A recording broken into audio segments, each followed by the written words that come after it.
The year 2021 had a very good lineup of animes. I think there's a lot of animes in the year 2021 that really stood out and had a lot of people talking about. I mean, there's just so many new animes that came out that year that a lot of people were just surprised of how many animes came out that year that were really, really good. However, there is one series that I think not just me, but a lot of people have noticed didn't get the attention that it deserved. I believe this series was one of these animes in the year 2021 that a lot of people noticed it, but they didn't really talk about it a whole lot. And while there was a few discussions, I didn't really see a majority of people talking about this series when it was airing week by week. And this series that I'm going to be talking about is 86. 86 is one of those series that when I watched it, it really just made me just want to keep watching more and more of 86. The story was really good, the characters were really good, the animation was also spectacular. But I think what really made this series so good was just how it handled the topic of war. This is probably like the second anime that I've watched that has handled war very well. The first one that I've seen was obviously Attack on Titan. Attack on Titan,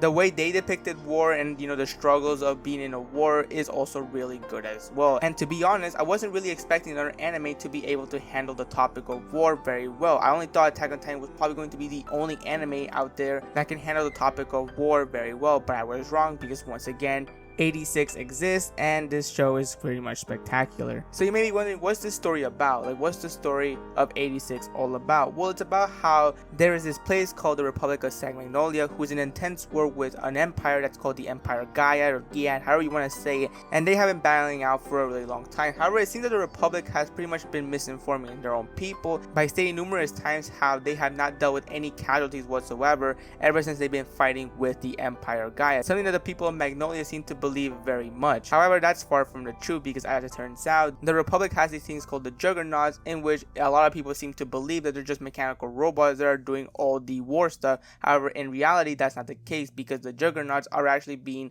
used by actual people, meaning there are people in these things that are actually fighting against the Empire. And this is where we meet the people of 86. 86 is somewhere a place that's part of Magnolia. However, it seems that they are pretty much mistreated and seen as nothing but outcasts, meaning that they are not fit to live in the society that the rest of the Magnolia people are. And this just really shows us how divided the 86 are from the Republic, how they're just simply being used in order to fight this war. And this is where we meet Shin and his crew, and it's very clear from the start that these people have been dealing with war for a really long time and have done nothing else except for just being in the battlefield and pretty much hoping that they survive until another day. But despite all that, you can clearly tell that they have a really close connection with one another. They pretty much treat each other like family and they have really strong bonds and look out for each other no matter what. However, just because the 86 are the ones in the battlefield doesn't mean the Republic doesn't have some sort of involvement in the war. They have these things called handlers, in which these are the people responsible for cornering the formations and the strategies that the 86 have to use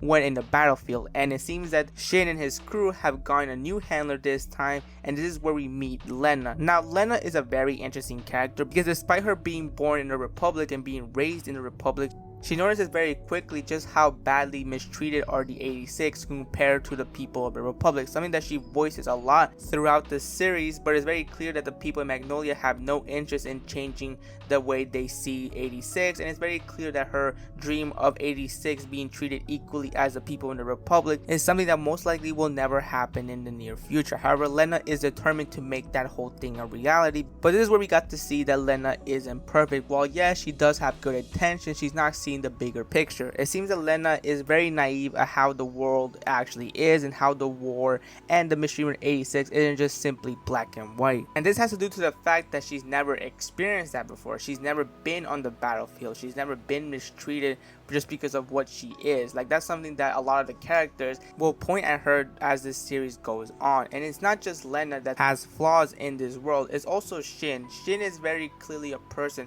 who has dealt with war their entire life. It seems that Shin has had a habit of also just thinking that for the rest of his life he's just going to be stuck in the battlefield and just dealing with a bunch of death and destruction. And it just shows us how completely broken Shin is, not just physically but mentally. It's very clear the ongoing war has pretty much affected his mental health, and it clearly shows throughout this series that he's going downright insane half the time, and it's pretty much obvious as to why. War is not a pretty thing. Like, anybody who has dealt with a war or has experienced something involving war can say that war is a very frightening and scary thing to happen in someone's life. And that is exactly what Shin is experiencing, a very traumatizing thing to happen in his life. The fact that he's dealing with war in such a young age, and not only does he have to see, his comrades die just in the battlefield, he also has to pretty much end their lives when they're suffering. There have been many moments in this series where many characters have, pretty much are in the life or death situation in the battlefield, and as a result,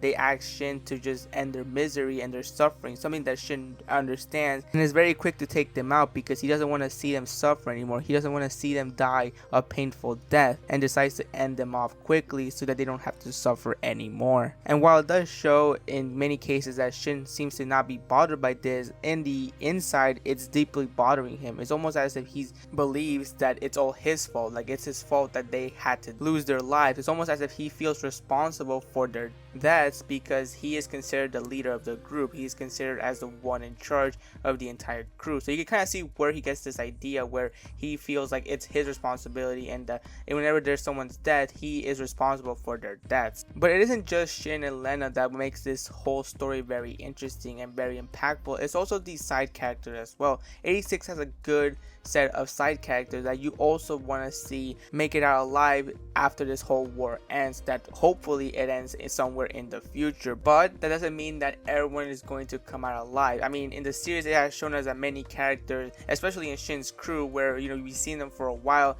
they sadly pass away, and that's because they're in the battlefield, because once again, this is a war. Not everyone survives in the war. So when you see these side characters and you see their interesting personalities, their interesting set of goals they have once the war ends, you kind of want that to happen. You don't want them to go away, but at the same time you are fearful because you really don't know what to expect with this series, because this series has so many twists and turns that in many cases you're just wondering what's going to happen next. Like, what's going to happen with our characters? What's going to happen in this war? Are they going to win? Are they going to lose? That's what makes 86 so impactful with the story, is the fact that you don't know where it's going to go. In one scene it could show us destruction, tragedy, a bunch of chaos happening all around, but then at the next scene they could show us moments in which we see the characters interacting with one another, spending time together, making sure that they spend every time with one another before something terrible happens, because in the back of their heads they're thinking that they're probably the next person to die in the battlefield. And that's what makes the show just really stand out. You actually care for these characters, every single one of them, whether it's Shin,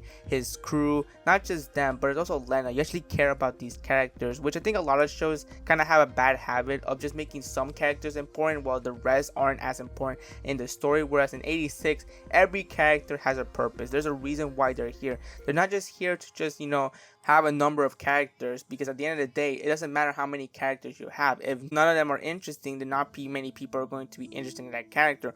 But in 86 is a different case, because in these characters you actually do care about them, and you actually do hope that they do survive until the very end. You actually do care what's going to happen to them, and if they were to ever die or pass away in the battlefield, it's going to leave a big impact. This brings me to my next point, which is pretty much the war itself. The war is pretty much showing us how much of a chaos it is between the Republic and the Empire. It's very clear that both sides have been doing this for a long time, just because of the amount of destruction that they leave up after a battle. And it seems that every time there's a new battle, there's always more risks and more challenges that the 86 have to take care of before it's too late. And then there's the whole relationship between Lena and Shin that has shown throughout the entire series that they are now getting more and more connected as they went by. Even though they didn't even see their faces, just by them communicating with one another was enough for them to actually start opening their eyes more often, which led to Shin having more character development as the series went by, because it seems that every time he talked to Lena, it seems that he was starting to now realize that maybe there were things he wanted to do while he's still alive. Maybe there are things he wants to fight for, because before then he didn't really have any goals or any ambitions. It seems like he didn't care if he died. Like, if he died, then that was that. He didn't really have any interest of the future. But now that he's starting to realize there's someone out there that he has gotten a strong connection with, maybe living isn't a bad thing. Maybe he wants to live. And that's what I really enjoyed about Shin's character development throughout this series. We went from someone who was was completely broken and clearly had a lot of things going in their head and was pretty much at the verge of insanity. So now someone who clearly now has ambitions, he clearly now realized that there's more to life, that there are things that he can't do if he's not around. If he dies, then he's not going to accomplish the things that he wants to do now. And that's why I think 86 is probably one of those series that deserves more attention, because of just how well directed and just how much of a good story this series has gotten. Part 1 was good. Part 2 was spectacular. I think part 2 was pretty much better in my opinion than part 1. Just how many things happen in this series. I'm not going to get into too much detail because it's a really good series and I highly recommend you watch it. If you are very interested in another series that's similar to Attack on Titan where they deal with the topic of war, I think 86 is for you because it's a really good series. It can handle the topic of war very well. The characters are good. The animation is spectacular. 86 has really good animation. Sometimes there are moments that look really beautiful and clean, and once again, really spectacular series. I highly recommend it if you are wanting a similar series that's just like Attack on Titan. And yeah, that's pretty much the entire video. Hope you enjoyed it, and I'll see you next time.